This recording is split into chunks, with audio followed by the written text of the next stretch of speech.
నిఘా TV news కు స్వాగతం. ముందుగా హెడ్లైన్స్. రాధాకృష్ణను ఏకగ్రీవంగా ఎన్నుకుందాం పీఎం మోదీ.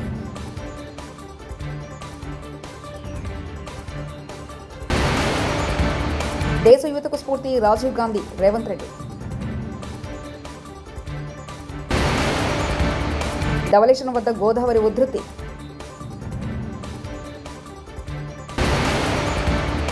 కాంగ్రెస్ వాళ్ళు యూరియాను బ్లాక్ మార్కెట్లో అమ్ముతున్నారని మాకు అనుమానంగా ఉంది కేటీఆర్.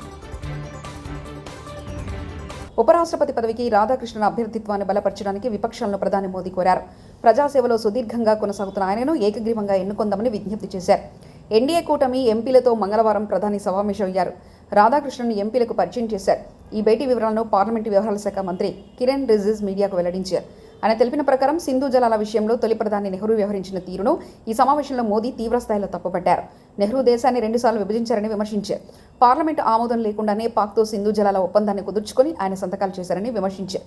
తన వ్యక్తిగత ప్రతిష్టను పెంచుకోవడం కోసం దేశ ప్రయోజనాలను నెహ్రూ తాకట్టు పెట్టారని ఆరోపించారు. రాజీవ్ గాంధీ దేశ యువతకు స్ఫూర్తి అని కొనియాడారు తెలంగాణ ముఖ్యమంత్రి రేవంత్ రెడ్డి. దేశ సమగ్రతను కాపాడేందుకు రాజీవ్ గాంధీ అమరుడయ్యారని రేవంత్ చెప్పుకొచ్చారు. రాజీవ్ గాంధీ స్ఫూర్తితో తెలంగాణలో పరిపాలన కొనసాగిస్తామని ముఖ్యమంత్రి తెలిపారు. నేడు దివంగత ప్రధాని రాజీవ్ గాంధీ జయంతి సందర్భంగా తెలంగాణ సెక్రటరియట్ వద్ద రాజీవ్ గాంధీ విగ్రహానికి పూలమాలలు వేసి ముఖ్యమంత్రి రేవంత్ కాంగ్రెస్ నివాళులర్పించారు. ఈ కార్యక్రమంలో టీపీసీసీ అధ్యక్షులు మహేష్ కుమార్ గౌడ్, మంత్రులు పొంగులేటి శ్రీనివాసరెడ్డి, పొన్నం ప్రభాకర్ పాల్గొన్నారు. ఈ సందర్భంగా ముఖ్యమంత్రి రేవంత్ రెడ్డి మాట్లాడుతూ దేశ సమగ్రతను కాపాడేందుకు రాజీవ్ గాంధీ అమరుడయ్యాడు. దేశానికి సాంకేతిక నైపుణ్యానికి కృషి చేసిన పునాదులు వేసిన నేత రాజీవ్ గాంధీ. యువతకు 18 ఏళ్లకే ఓటు హక్కు వినియోగించుకునే అవకాశం రాజీవ్ గాంధీ కల్పించారు. 18 సంవత్సరాలకు తగ్గించడం ద్వారా కళాశాలలో చదువుకుంటున్న విద్యార్థులు శాసనసభ్యులను, పార్లమెంట్ సభ్యులను ఎన్నుకోవడానికి ఈరోజు పునాదులు వేసిండ్రు. అదేవిధంగా స్థానిక సంస్థల్లో, చట్టసభలలో మహిళలకు సముచితమైన ప్రాతినిధ్యం ఉన్నప్పుడే సమస్యలు చర్చించబడతాయని చెప్పి ఆనాడు మొట్టమొదట స్థానిక సంస్థల్లో మహిళా రిజర్వేషన్లకు పునాదులు వేసింది రాజీవ్ గాంధీ గారు. ఈరోజు ఈ దేశంలో కంప్యూటర్, అదేవిధంగా టెలికాం యుగం ఈరోజు ప్రపంచంతో పోటీ పడుతున్నామంటే సిలికాన్ వ్యాలీలో భారతీయులే సిలికాన్ వ్యాలీని నడుపుతున్నారంటే ముఖ్యంగా తెలుగు రాష్ట్రాల నుంచి వచ్చిన ఐటీ నిపుణులు ఈరోజు సుసంపన్నమైన అమెరికా దేశాన్ని, ఆ దేశ ఆర్థిక వ్యవస్థను శాసించగలుగుతున్నారు అని అంటే ఈ దేశానికి కంప్యూటర్ను పరిచయం చేసింది రాజీవ్ గాంధీ గారు. అదేవిధంగా టెలికాం రంగంలో విప్లవాత్మకమైన మార్పులు తీసుకొచ్చి ఈరోజు టెలికాం రంగాన్ని శామ్ పిట్రోడా వారి యొక్క పరిజ్ఞానాన్ని దేశానికి పరిచయం చేసి టెలికాం విప్లవం తేవడంతో ఈరోజు డేటా సెంటర్లు కానీ, జీసీసీలు కానీ, ఐటీ కంపెనీలు కానీ హైదరాబాదు నగరంలో ఈనాడు నిర్మించిన హైటెక్ సిటీ వారి ఆలోచనను స్ఫూర్తిగా తీసుకొని పివి నరసింహారావు గారు ఆ రోజు మనకు ఈ రాష్ట్రానికి ఇవ్వడం జరిగింది. నేదురుమల్లి జనార్దన్ రెడ్డి గారు ఉన్నప్పుడు ముఖ్యమంత్రిగా పునాది రాయి వేసి మొట్టమొదటిసారి హైటెక్ సిటీకి నాంది పలికినరు. ఈరోజు ఫార్మా రంగంలో కానీ, ఐటీ రంగంలో కానీ, సాంకేతిక టెలికాం రంగంలో ఈ దేశంలోనే తెలంగాణ రాష్ట్రం ప్రథమ స్థానంలో నిలబడ్డది అని అంటే దానికి రాజీవ్ గాంధీ గారి ఎనలేని కృషి ఈరోజు మనం చూస్తున్నాం. స్థానిక సంస్థల్లో ఆనాడు రాజీవ్ గాంధీ గారు ఇచ్చిన మహిళా రిజర్వేషన్, ఆ స్ఫూర్తితో శ్రీమతి సోనియా గాంధీ గారు రాజ్యసభలో చట్టసభలకు మహిళా రిజర్వేషన్లు ఇవ్వాలి అని యూపీఏ చైర్పర్సన్గా బిల్లును ఆమోదించడం జరిగింది. సోనియా గాంధీ గారి ఒత్తిడి వల్ల మోడీకి, బీజేపీకి ఇష్టం లేకపోయినా ఈనాడు చట్టసభలలో మహిళా రిజర్వేషన్లు తీసుకురావాల్సిన పరిస్థితి వచ్చింది. అందుకే ఈరోజు గొప్ప నాయకుడు, స్ఫూర్తి ప్రదాత రాజీవ్ గాంధీ ఈనాటి యువతకు స్ఫూర్తిగా ఉండాలి. అంత గొప్ప స్ఫూర్తిని అందించిన రాజీవ్ గాంధీ గారు తెలంగాణ రాష్ట్ర పరిపాలనకు గుండెకాయ లాంటి సచివాలయం ముందలో వారి విగ్రహాన్ని ప్రతిష్ఠించుకొని వారి స్ఫూర్తిని తీసుకొని పరిపాలనను కొనసాగించడమే కాకుండా వారి యొక్క ఆలోచన మేరకు పేదలకు సంక్షేమాన్ని అందించడమే కాదు, తెలంగాణ రాష్ట్రాన్ని సాంకేతికంగా ఆర్థికంగా బలోపేతమైన రాష్ట్రంగా తీర్చిదిద్దడంలో మేమందరం మా మంత్రివర్గము కాంగ్రెస్ పార్టీ సంపూర్ణంగా ముందుకు వెళ్తుంది. వారిని ఆదర్శంగా తీసుకొని వారి విగ్రహాన్ని ఇక్కడ ప్రతిష్ఠించుకొని కోట్లాది మంది భారతీయ యువకులకు రాజీవ్ గాంధీ స్ఫూర్తిని ఈరోజు మనం నింపగలిగినము. అందుకే ఆ నాయకుడిని ఆదర్శంగా తీసుకొని తెలంగాణ రాష్ట్రంలో పరిపాలన కొనసాగిస్తున్నాము. వారి స్ఫూర్తితో సంక్షేమాన్ని, అభివృద్ధిని, అదేవిధంగా బలహీన వర్గాలకు 42% రిజర్వేషన్లను, అదేవిధంగా ఎస్సీ ఉపకులాలలో వర్గీకరణను, ఇలాంటి దీర్ఘకాలికమైన సామాజిక సమస్యలకు కూడా ఈరోజు మన ప్రభుత్వం పరిష్కారం చూపిస్తున్నది. హైదరాబాద్ నగరాన్ని ప్రపంచంతోనే పోటీ పడే విధంగా ఈరోజు ఫ్యూచర్ సిటీని నిర్మించుకోవడమే కాదు, మూసీ నది ప్రక్షాళనకు ఈరోజు శ్రీకారం చుడుతున్నాము. ఈ నగరాన్ని వారి స్ఫూర్తిగా అభివృద్ధి పదం వైపు నడిపిస్తాం. వారు మాకు ఆదర్శప్రాయుడైన నాయకుడు. దేశ యువత కూడా స్ఫూర్తిగా తీసుకోవాలి. వారిని స్ఫూర్తిగా తీసుకొని ఈనాడు శాసనసభకు పోటీ చెయ్యాలి ఎన్నికల్లో అంటే 25 సంవత్సరాలు నిండి ఉండాలి.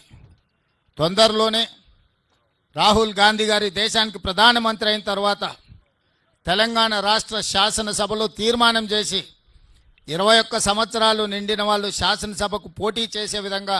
కాంగ్రెస్ నాయకులకు బీసీల మీద ప్రేమ ఉంటే ఉపరాష్ట్రపతి అభ్యర్థిని బీసీ వ్యక్తిని ఎందుకు పెట్టలేదు? బీసీల మీద ప్రేమ అనుకుంటే కాంగ్రెస్ దొంగ డ్రామాలు చేస్తుంది. కాంగ్రెస్ బీజేపీ దొందే. తెలంగాణను 2 ముంచిన పార్టీలే. మాకు ఢిల్లీలో ఎవరు బాసులు లేరు. మేము ఏ కుటుంబంలో లేము. మాకు తెలంగాణ ప్రజలు బాసులు. కేటీఆర్ తెలుసు. మరి అట్లాంటి థర్డ్ క్లాస్ ముఖ్యమంత్రి, థర్డ్ క్లాస్ పార్టీ పెట్టిన అభ్యర్థిని మేము సమర్థిస్తారని మీరు ఎట్లా అనుకుంటారు? నాకు అర్థం కాదు. ఇంకోటి, ఇవాళ జరుగుతున్నది ఏంటంటే ఒక డ్రామా. ఉపరాష్ట్రపతి ఎన్నికల విషయంలో డ్రామా. నిన్న మొన్నటిదాకా ఏమన్నారు ఇదే రేవంత్ రెడ్డి గారు? బీసీల విషయంలో మా పార్టీ చాలా చిత్తశుద్ధిగా ఉన్నది, బలహీన వర్గాల విషయంలో మేము ఢిల్లీ దాకా కొట్లాడతాం, అవసరమైతే అంతరిక్షం దాకా పోయి కొట్లాడతాం అన్నాడు. మరి ఒక బీసీ అభ్యర్థిని ఎందుకు పెట్టలే? అంత ప్రేమ ఉంటే తెలంగాణ నుంచి ఒక బీసీ అభ్యర్థి దొరకలేదు. కంచయ్య గారిని పెట్టేది ఉండే. తెలంగాణ నుంచి ఒక బీసీ అభ్యర్థిని పెట్టి ఇగో ఇది మా చిత్తశుద్ధి అని చెప్పుకునేది ఉండే. అంటే బీసీల మీద ప్రేమ మాత్రం నోట్లోనే ఉంటుంది. మళ్ళీ ఎన్నికలు నిలబెట్టే టైంకి వచ్చే వరకు మాత్రం బీసీలు కనబడరు మీకు. అట్లాంటి మీ మాటలు మేము నమ్మాలి, మీ మాటలు నమ్మి మళ్ళీ మీ వెనక నిలబడాలి. నేను అడుగుతానమ్మా, మీరేమైనా మెహర్బాన్ చేస్తుండ్రా? మాకు మేము సర్వస్వతంత్రమైన పార్టీ. మేము డెఫినెట్గా ఎన్డీఏలో లేము, ఇండియాలో లేము. మేము మా మోడీ మా బాస్ కాదు, రాహుల్ గాంధీ మా బాస్ కాదు. తెలంగాణ ప్రజలు మా బాసులు. వాళ్ళ ఆలోచనకు అనుగుణంగా, వాళ్ళ అభిప్రాయానికి అనుగుణంగా మా నిర్ణయం ఉంటుంది. ఇక్కడ ఒకటి మాత్రం వాస్తవం, 2 పార్టీలు దొందేనండి. కాంగ్రెస్ బీజేపీ 2 కూడా దొందే. తెలంగాణను ఇద్దరు కూడా ముంచినోళ్లే. 11 ఏళ్లు బీజేపీ ఏం చేయలే, 2 సంవత్సరాలకు 20 నెలలుగా కాంగ్రెస్ ఏమీ చేయలే, ఇచ్చిన ఒక్క మాట నిలబెట్టుకోలే. ఆ ఇద్దరు అభ్యర్థులను మేము అంత సీరియస్ గా తీసుకోవాల్సిన ఆలోచన ఉంటుందని నేనైతే వ్యక్తిగతంగా అనుకోను. కానీ పార్టీగా, ఎందుకంటే నా ఒక్కడ అభిప్రాయం పార్టీ అభిప్రాయం కాదు, పార్టీగా మేము కూర్చుని ఆలోచించి డెఫినెట్ గా మా ఎమ్మెల్యేలు ఉన్నారు, మా ఎంపీలు ఉన్నారు, మా ఎమ్మెల్సీలు ఉన్నారు, మా ఇన్ఛార్జీలు ఉన్నారు, మా స్టేట్ కమిటీ ఉంది. అందరం అవసరమైతే పెద్దలు కేసీఆర్ గారితో మా అభిప్రాయాలు చెప్పి ఒక పార్టీగా నిర్ణయం తీసుకుంటాం. వ్యక్తిగతంగా నేను అనుకోవడం మాత్రం 2 కూడా దొందే. కాంగ్రెస్ బీజేపీ 2 దొందే. 2 తెలంగాణకు పనికొచ్చే పార్టీలు కాదు, 2 ఢిల్లీ పార్టీలే. వాటిని పట్టించుకోవాల్సిన అవసరం కానీ, వాటి రాజకీయం గురించి ఆలోచించాల్సిన అవసరం కానీ. భారతరత్న స్వర్గీయ మాజీ ప్రధాని రాజీవ్ గాంధీ జయంతి సందర్భంగా ఆయనకు పూలమాలలు వేసి నివాళులర్పించిన అనంతరం మీడియాతో మాట్లాడుతున్న కేంద్ర మాజీ మంత్రి చింతామోహన్, ఆయన బ్రతుకున్నప్పుడు ఆయన తీసుకున్నటువంటి నినాదం అందరికీ విద్య. ఆయన ఆంధ్రప్రదేశ్ రాష్ట్రంలో మారుమూల ప్రాంతాల్లో కూడా పాఠశాలను ప్రారంభించినటువంటి ఘనత రాజీవ్ గాంధీకే దక్కింది. రాష్ట్రంలో 35,000 పాఠశాలలు ఉన్నాయి. ఈ 35,000 పాఠశాలను కూటమి ప్రభుత్వం మూసేస్తా ఉంది. ఇది దుర్మార్గం, అన్యాయం, అక్రమం. దీన్ని మేము ఖండిస్తున్నాం కాంగ్రెస్ పార్టీ తరఫున. చంద్రబాబు నాయుడు పరిపాలన అంత గొప్పగా లేదు. ఆయన ఏదో బస్సుల్లో ఎక్కిస్తున్నాం, రాకెట్లో ఎక్కిస్తున్నాం అని రకరకాలుగా మాట్లాడుతున్నాడు చంద్రబాబు నాయుడు. ఆయన పరిపాలన అంత సరిగా లేదు. ఒక నియంతలాగా వెళుతున్నాడు ఆయన. ఈ పాఠశాలను మూసేయడం అనేది ఒక నియంత ఆలోచన. అంతేకాదు ఎస్సీలు పాపం కుప్పం నుంచి ఇచ్చాపురం దాకా నడవాలనంటే, పాదయాత్ర చేయాలంటే మెదక్ జిల్లా ఏడుపాయల వనదుర్గమ్మ ఆలయం వద్ద ఉధృతంగా ప్రవహిస్తున్న మంజిరా నది 7వ రోజు ఏడుపాయల ఆలయం మూసివేత, గర్భగుడిలోకి ప్రవేశించి అమ్మవారి పాదాలను తాకుతూ వెళ్తున్న మంజిరా జలాలు ఎగువన సింగూరు ప్రాజెక్టు 5 గేట్లు తెరవడంతో ఉధృతంగా ప్రవహిస్తున్న మంజిరా నది.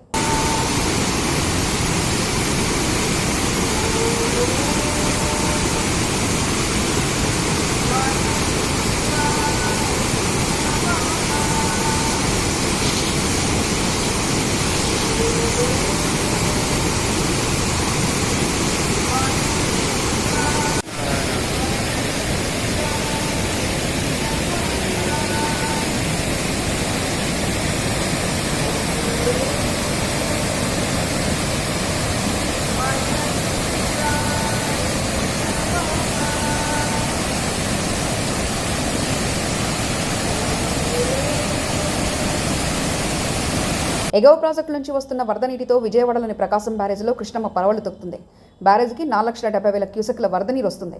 దీంతో ప్రాజెక్టు మొత్తం 70 గేట్లలో 69 గేట్లను పూర్తి స్థాయిలో ఎత్తి దిగువకు నీటిని విడుదల చేస్తున్నారు. బ్యారేజ్ వద్ద బుధవారం జారీ చేసిన మొదటి ప్రమాద హెచ్చరిక ఇంకా కొనసాగుతుంది.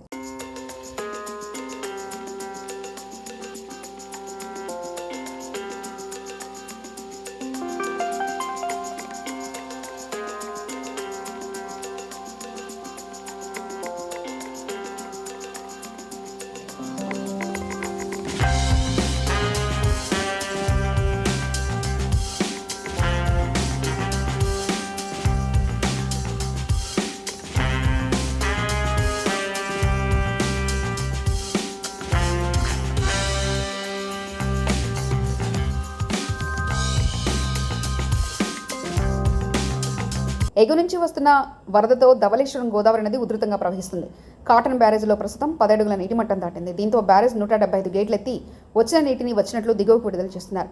7.57 లక్షల క్యూసెక్ల నీటిని సముద్రంలోకి విడుదల చేస్తున్నారు. ఇవాళ రాత్రి బ్యారేజ్కి 10 లక్షల క్యూసెక్ల వరకు వరద వచ్చే అవకాశం ఉందని జలవనరుల శాఖ అధికారులు తెలిపారు. అప్పుడు మొదటి ప్రమాద హెచ్చరిక జారీ చేస్తామన్నారు.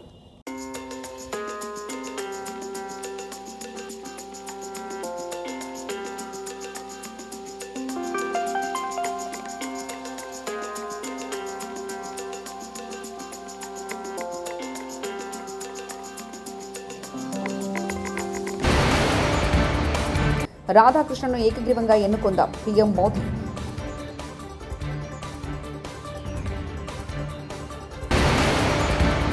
దేశ యువతకు స్ఫూర్తి రాజీవ్ గాంధీ, రేవంత్ రెడ్డి.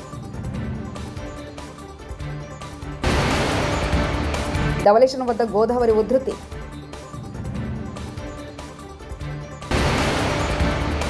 కాంగ్రెస్ వాళ్ళు యూరియాను బ్లాక్ మార్కెట్లో అమ్ముతున్నారని మాకు అనుమానంగా ఉంది, కేటీఆర్. ఇవి బులెటిన్ విశేషాలు. చూస్తూనే ఉండండి నిఘా టీవీ న్యూస్.